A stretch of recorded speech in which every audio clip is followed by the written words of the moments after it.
ለሐዊ ታላቅ ወንድም ሲሳይ ደውሎ ጉዳዩን ያሳውቀዋል።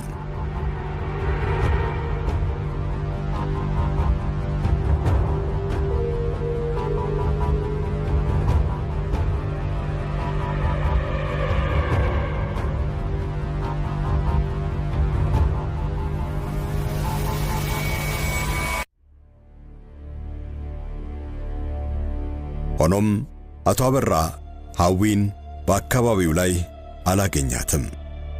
የባሰውን ድንጋጤ ውስጥ ይገባል። በአካባቢው ወደሚገኝ ፖሊስ ጣቢያም ፈጥኖ ይሄዳል።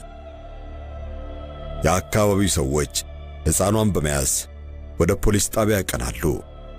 ፖሊሶች በሰዎች ወቅፍ ያለችውን ልጅ ከተመለከቱ በኋላ እንደተጎዳችና እርዳታ እንደሚያስፈልጋት በመገንዘብ ፈጥነው ወደ ሆስፒታል ለመውሰድ ይረባረባሉ። በዚህን ጊዜ የሕፃኗ አጎት አቶ አበራ ወረዳ 14 ፖሊስ ጣቢያ ይገባል።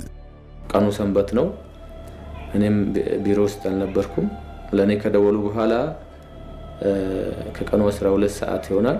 የኔ ቢሮ ልጅቷን ይዘው ሲመጡ ልብሱን ከነ ልብሱ ነው ይዘው የመጡት።